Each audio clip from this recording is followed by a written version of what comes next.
Hi, I am Phillip Ward, executor of Quentin Crisp's estate and co-editor of his two posthumous books, The Last Word, an autobiography, and the book And One More Thing.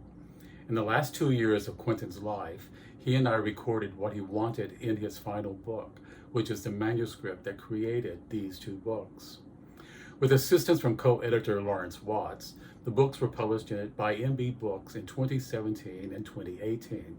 I will be reading a selection of Quentin's poetry, which appears in the book And One More Thing, which also contains the final manuscript of Quentin's one-person show, An Evening with Quentin Crisp, the manuscript that he would have performed at the time of his passing in Manchester in November of 1999. And with actor playwright Brian Edward, we adapted these two posthumous books in Quentin's one-person show into a new play, Quentin Crisp, The Last Word. In February of this year, Brian portrayed Quentin Crisp in the play's premiere at Pittsburgh's City Theater Lester Hamburg Studio. You'll meet Brian later. But now, Quentin's poetry. I will make music. I will make endless music, syncopated, shrill, sad music out of English speech. Your ears to calumny habituated where euphonic phrasing might not reach.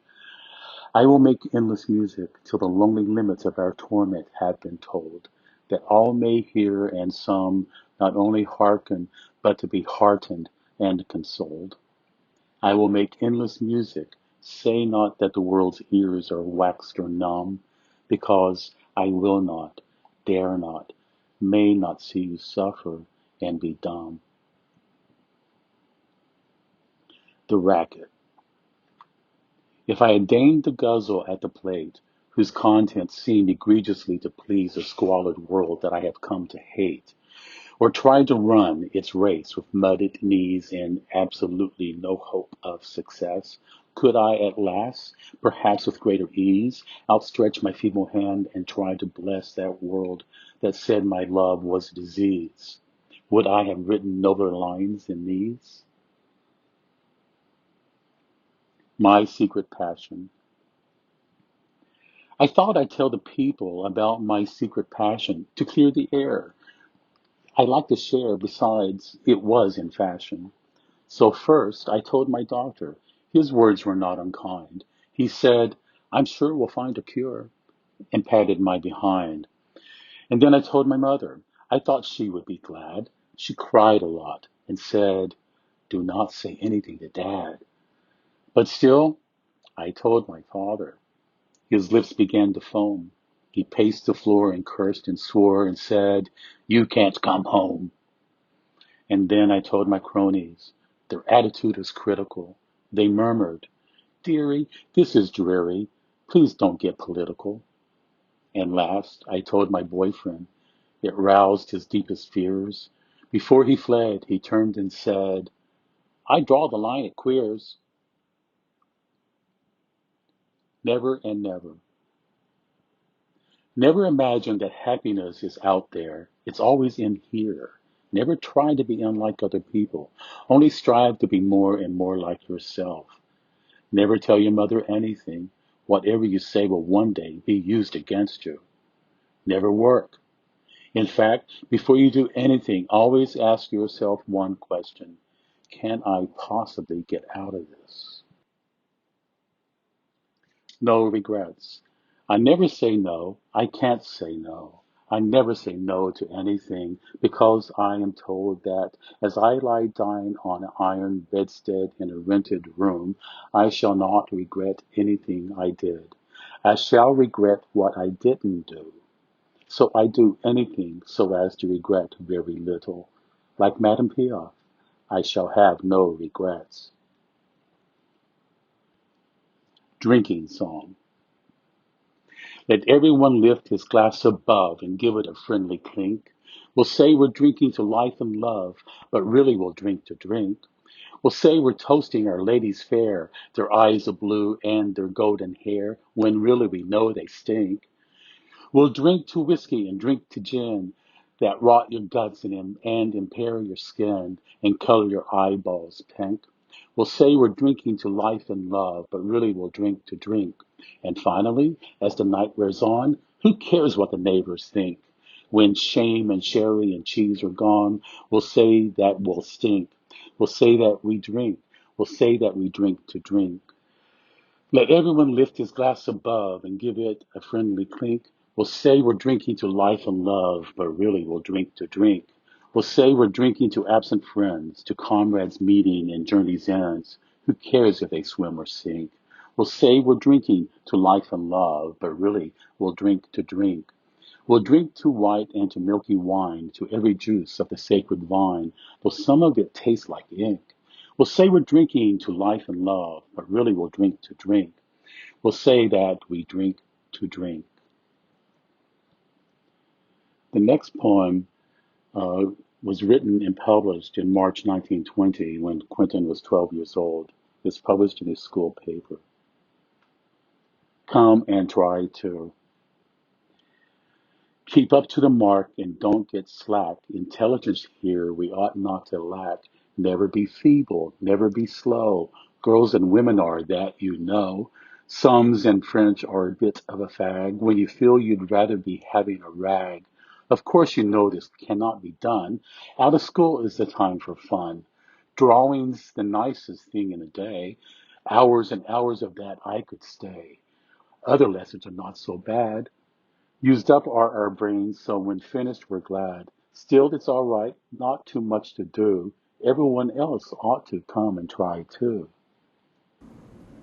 The Fault, read by Quentin Crisp. This is the language I was born to speak, the words that I am doomed to say. I am defenseless, I am weak, and I am gay. I am the harm for which you're not insured, whatever premium you pay. I am the ill of which you can't be cured, and I am gay. I am the flaw within the stone, I am the fissure through the bone. I am the tiny cloud across the sky of evolution's perfect day. I am the great mistake, but I am here to stay. Welcome back. I hope you enjoyed that. In a moment, you will meet my friend and collaborator of the new play, Quentin Crisp, The Last Word, actor playwright Brian Edward. Happy Pride. I am Phillip from Crisperanto of the Quentin Crisp Archives, and happy to present Quentin's poetry for This Way Out Radio. And now, the fabulous Brian Edward. Hi, I'm Brian Edward, writer and performer on behalf of gay icon Quentin Crisp and the Quentin Crisp estate. Today I'm going to be performing excerpts from the new play Quentin Crisp, The Last Word, which just had its premiere this past February, directed by Spencer Whale. It was adapted from Quentin Crisp's final and posthumously published autobiography, the script of his one-man show, and various interviews by myself and longtime Quentin confidant and executor of the Quentin Crisp estate, Phillip Lorde. Over the years, there have been a lot of Quentin Crisp tribute shows and things of the like, but this is the very first and only one created in cooperation with Quentin's estate and utilizing, for the most part, all of Quentin's very own words, which we have to imagine is exactly how he would like it. You can learn more about Quentin Crisp at crisperanto.org and at quentincrisp.com. I have been forbidden from describing this occasion as a straight talk from a bent speaker. So instead we'll say it's like a sermon from a priest who is more sinful than you are. Now, whenever I suggest to anyone that he should develop his own lifestyle, he immediately says, "Oh, I am not wise enough, witty enough, or handsome enough. Beauty is a complete waste of time. And for that matter, so is companionship. Yet over and over again, people in middle life visit me and they ask me the same burning question. Is there life after marriage? The answer is no. The constant proximity of another person will cramp your lifestyle, fatally, in the end, unless that person is somebody you love, and then the burden will become unbearable at once. Now, first of all, will you accept that love is the extra effort that we make in our dealings with those whom we do not like? Now, you are the people who wanted to redistribute the wealth of the world, and half of the wealth of the world is its love.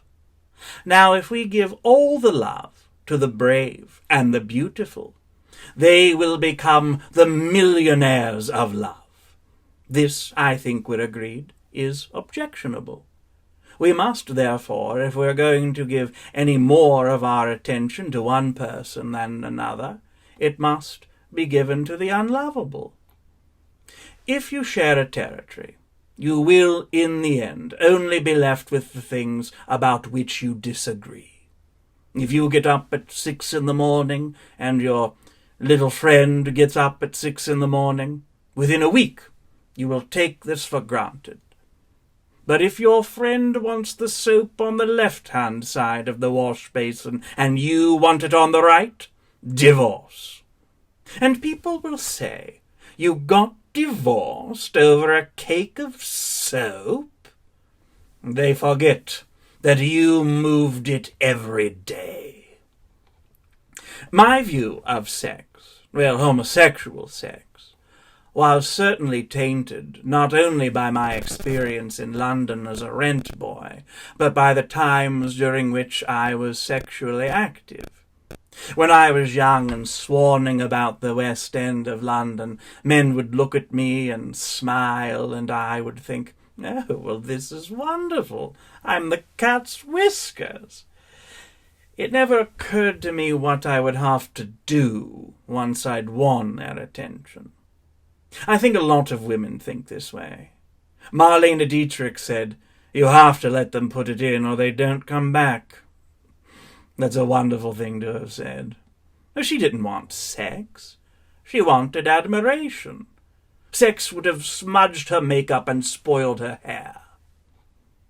I think I thought I would be taken to an expensive hotel or apartment, but really I was only going to be taken to a dark doorway in the street, whereupon the man would say, this'll do. And those were the only words of physical love I have ever heard. I never thought I was gay. I never heard the word homosexual until I was about 19 or 20, but I knew I was different from other people, because they made it perfectly obvious to me. I don't ever remember a time when I was not being laughed at. But I think the time comes for everybody when he has to do deliberately what he used to do by mistake. This is the only way in which you can get the joke onto your own terms. And as soon as I'd realized this fully, I started to make it clear to the world that I knew what it was they were laughing at. I have been to restaurants in recent times that were either exclusively or almost exclusively gay restaurants. And the worrying thing to me is that all the people there look exactly alike. Now, there's one restaurant. There were no women to start, only men. They were between the ages of 18 and 28, and they all had on tractor boots, jeans, kitchen tablecloth shirts, and little mustaches. And if you see anybody who appears this way, well, you can safely stretch out your hand and shake his, saying, I see you two are queer. So what good is this? You go there and you meet one of these people, and you think, well, here is this great, dark, masculine man, and you take him away with you. And you roll on the ground at his feet, saying, walk on me, I am your slave. And he says, oh, do get up, you're ruining the carpet. It's hopeless. This is conformity of the most absurd kind to me. If you struggle through all these layers of convention, of disapproval, What is the good if you've only arrived at your own form of convention? Do you understand my objection to this? I am trying to speak to those people who feel that the band always seems to be playing in another street. And when I say go to where the band is playing, they say, I haven't a thing to wear. Now, as I see it, you only have to wear your wonderful selves.